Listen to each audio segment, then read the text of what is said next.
This is the moment you've all been waiting for. The Berachain Mainnet is less than 24 hours away, and with it also the BERA token generation event, potentially also an airdrop that is claimable tomorrow. At least today, they also said that they will drop an airdrop checker, which means that you have to be extra alert because there's so much impersonator accounts, fake accounts that want you to connect your wallet and then they will drain all your funds. So make sure you're following the Berachain official account on Twitter and verify before clicking on any links, especially in the first hour after this link goes live. Also consider joining Cito Plus, which is a premium community where you can ask all those questions. You can get verification from Cito Plus members about which link is legit, what information is legit, and also discuss about airdrop strategies and airdrop claiming process. There's currently 56 members in our group, and this keeps on growing. Now, the Berachain launch is not only one of the most highly anticipated ones because of its proof of liquidity consensus algorithm,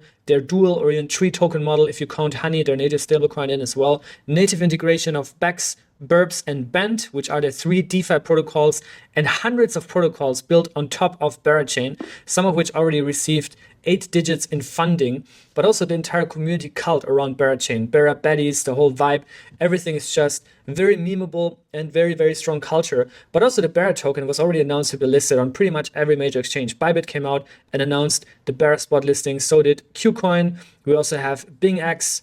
We also have Kraken that came out, and pretty much every other major exchange as well, right? Gate.io, Maxi, and so on and so forth. So BERA is coming tomorrow. Today, we'll have the airdrop checker, but again, please be very, very cautious with clicking on links. In the meantime, do your homework. Do your homework by watching my old videos. We covered Berachain from 2023 early, maybe even 2022, I think was the first time we at least mentioned or talked about it.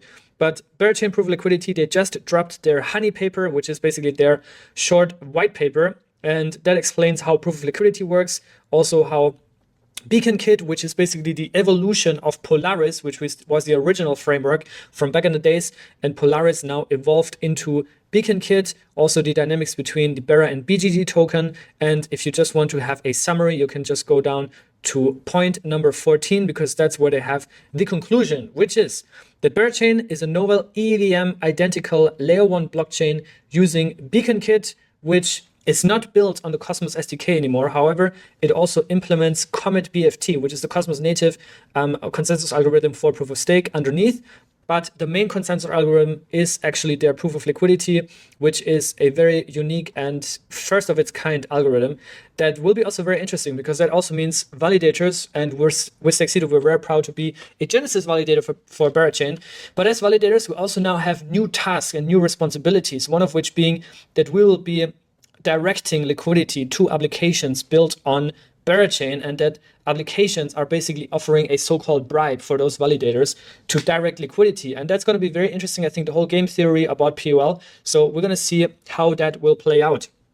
Also, BERA is the native security token that is also required to launch a validator. However, it is then the BGT token, which is a non-transferable governance token that is being delegated to validators by the community and can be redeemed one-to-one for BERA, but not the other way around. So you can't redeem BERA for BGT, you can only redeem BGT for BERA. So that is the big innovation that Berachain brings to the table. Also a faster EVM and just a much more aligned dynamic between validators, decentralized applications, and users, and the overall liquidity flow and liquidity incentives. And there's already more than $4 billion of liquidity on Berachain, so it's going to be interesting how that will grow over time. If you want to get the full history and how Berachain and also myself evolved over the past years, then check out my old videos. I did one here in February of 2023, where I compared the EVM ecosystem in Cosmos with Evmos and the Ethermint stack, Canto, Kava, Kronos, and also the early rise of Berachain, which was back in the days something very, very new. And now they just evolved into this massive, massive multi-billion-dollar project. Like I said, I think a multi-billion-dollar valuation, around 10 billion is my guess, is where they're going to land, probably a lot higher than that. But I think 10 billion is conservative given the hype and given the excitement around it, all the exchange listings and all these kind of things, considering that movement launched at a 7-8 billion, right now at a 6 billion FTV, but hyperliquid at over $20 billion FTV still. Anyways, on a bigger picture, on a macro picture, we are still on track for everything. And I know This week so far has been very, very bad. We had this huge crash, liquidity crash, sentiment crash. People are literally exiting, capitulating, right? Another one of those events.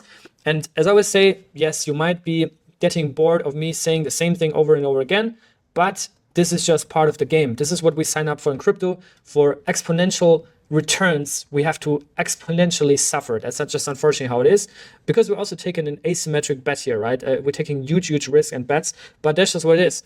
Xiao saying that BTC eventually will flip gold, stablecoins will eat fintech, every asset will probably be traded on chain, which I fully agree, not only financial assets, but also real estate, real world assets. And the trade war that is currently the main meta for mainstream media, which is responsible for that short-term liquidity crash and all these kind of things, is not changing any of this, right? I think fundamentals and all the underlying infrastructure has never been stronger than ever. And with a Trump administration that is pro-crypto, that got rid of Gary Gensler, that is restructuring the SEC, that is obviously also more aggressive in terms of, America first policies, but also Trump signed another executive order that could be very interesting for crypto and impact this bull run, which is the creation of a sovereign wealth fund, which is basically a government-owned fund. And there are some rumors, of course, that this would also mean that this fund would accumulate crypto, accumulate Bitcoin. We already saw that Trump's crypto project, World Liberty Finance, is buying crypto left and right, especially Ethereum, but also Ethereum DeFi Dino coins like Aave and so on. But also they just bought Move. I actually did a full video on that and how World Liberty Finance bought Movement Labs token Move. So that is also interesting. And maybe this would this just testnet for the sovereign wealth fund being the mainnet. But we'll see. That's that. Then we also have David Sachs, the newly appointed crypto czar, giving a presentation yesterday, which also got some people kind of disappointed because they didn't proactively shill crypto and say bold and share bold plans. But David Sachs nonetheless shared that one of Trump's first orders was to evaluate a Bitcoin reserve, and that this would also be separate from the sovereign wealth fund implementation. So that is all coming, and this is not only bullish for crypto in the US, but also opens up the race because China is looking at this, Europe is looking at this. Well, Europe might be sleeping on this, but China, other big nations are looking at this, and they will have to catch up, unless they will, otherwise they will be left behind. That's just how it is. We also see new inflows for stablecoin liquidity, which is always a good sign for an incoming bull run. And I think looking at those numbers, looking at what the big money is doing, the big funds, I think if you're now exiting crypto because you think it's over and the top was in, then there's just literally nothing I can do at this point, and anyone else, I guess. But another 700 million USDC were added in circulation today. In the meantime, stablecoin liquidity in total is at an all-time high, pretty much $221 billion. We had an increase here in early 2021 from around 62 billion to over 187 billion, which then marked the top here with the Terra collapse on May 5th, 2022. The huge Terra collapse that sent everything in the in a bear market, especially also the Cosmos ecosystem with a liquidity outflow and just a full dry out in liquidity for Osmosis and all these projects in Cosmos. But now we are back on track, you can see. And this is a strong indicator that the bull run is just around the corner and altcoins will see more relief. Looking at the price today, besides Mantra, which is just in its own league and has been one of the biggest, best investments over the past 2 years, I think, they went from literally a few cents to $6 now within 2 years. So that's insane. On the other hand, all the other coins are down bad, still at very, very low levels. dATOM below $5, TIA around $3.20, Injective $15, Say 24 cents, dYdX still below $1, far away from $1, which is crazy. Akash $2.10. Huge discounts. Osmosis 30 cents, which is insane in my opinion, absolutely insane. I always say below $1 Osmo is like picking up money from the ground. Below 50 cents Osmo is insane. There's just no other word I have for that. And I don't think we'll see those prices for long, right? I think everything is boiling up for a bullish phase. And it's not only the Berachain launch that could have an impact, similarly to how Celestia had an impact when they launched their mainnet, which was also highly anticipated. But at the same time, we also have the Story white paper dropping. And I think there's also some beef between Story and Berachain, but there's always something, I guess. But Story Protocol also is a full-on Cosmos blockchain. I think very few people know that. But Story is entirely built on the Cosmos SDK, fully IBC compatible, and just uses Cosmos tech in and out. They released their white paper about their peer-to-peer intellectual property network. Story also raised hundreds of millions of dollars at, I believe, the highest or last valuation was at $3 billion. So that's crazy. And yeah, I think we're all very excited for them to launch, especially as cosmonauts. Hopefully there will be an airdrop. Same for Berachain. For the Cosmos community, that would obviously be amazing. And Story is also very, very close to launch. The same counts for Nillion, by the way, which is also very, very close to launch. And at the same time, we also have Mantra, that is also good partners and friends of Story Protocol, that is about to expand their validator set, just on a side note here. You can also learn about Story Tokenomics here on their docs page, and yeah, also learn the difference between locked and unlocked tokens and what that means for validators, which is definitely something that we as validators are currently also looking into. And the supply for Story at Genesis is going to be 1 billion tokens. So they're very, very close to launch. And you can also see now the validator set. We're actually one of the validators for Story Protocol and very, very excited to join them as well. Then we also have updates from Union that is also close to launch, but I think they will take another couple of weeks or months. But they shared a huge update about the Union ecosystem. And it's just really a all coming together, to be honest. Like, very nice, all these integrations they have, also with Berachain, with Movement. They're going to be yeah, connecting to Movement and make Movement IBC compatible, basically. They have close ties with Noble, with Celestia as well, also with Polygon, Solana, Near, all integrated.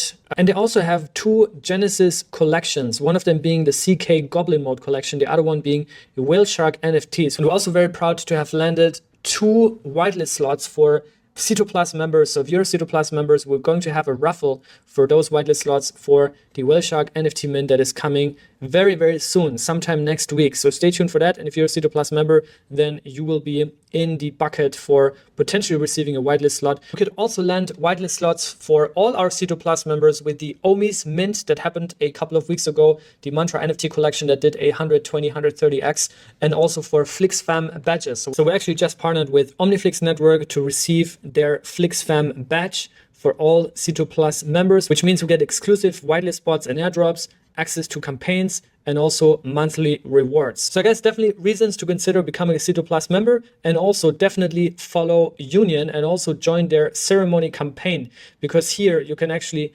collect points. And then, yeah, this might actually translate into an airdrop later on, but definitely a nice, fun, gamified way to earn points. The same, by the way, counts for Eclipse. Eclipse is a Ethereum L2 that uses Celestia for DA and implements the Solana virtual machine. And to be honest, in the past few days, I really got addicted for Eclipse because they launched Moo Games, and they also have their tap to earn, basically, where you collect points by just tapping, which is also the reason why Eclipse has so high transaction volumes. And it's just a crazy way to gamify and drive user engagement before even publicly kind of launching and rolling out their token and all these kind of things. It just creates a lot of cohesion. And they launch a series of mini games, which also boosts your tapping efficiency, I would say. And some of these games are really addictive. So definitely, recommend checking this out as well. I'll also leave a referral code, which you will need to join the Moo Games right now. So now, with all the big launches, I still believe that there are some opportunities on the liquid market right now that might make sense to scoop, and Osmo is one of them. One of the big issues I still have with Osmo to this day is that, I'm not sure what Osmo is going to go for in terms of narrative and positioning, because we talk a lot about Osmosis being the IBC hub, an interchain DEX, a Bitcoin L2. So in the end of the day, what really is it, right? They do a lot of great things, and I really love, Sunny, of course. He's one of the smartest minds in Cosmos and in crypto overall. And the growth when it comes to volumes and integrations is just amazing, right? So they implemented a native Dogecoin bridge with Bitfrost integration. They also processed over $100 million in monthly BTC trading volume. In fact, last month it has been $169 million. And that's a big win. They crossed also $39 billion in total trading volume to date.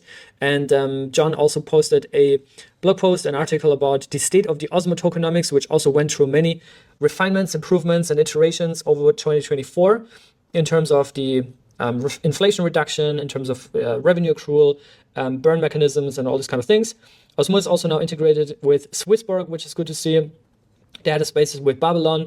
And overall, a lot of things are cooking with Osmosis. But again, I think the question is, what is the North Star, right? What is the big thing that Osmosis wants to be recognized for. And it can only be one thing. I don't think that it should be 5 things. I think it should be one thing. So let me know if you're an Osmo holder, if you believe in the project, and what you think this North Star for Osmosis is in your perception, right? Because I'm a bit lost, to be honest, at this point, which is also probably why Osmo is trading on page 4 on CoinGecko. And I still believe that is a once-in-a-lifetime opportunity.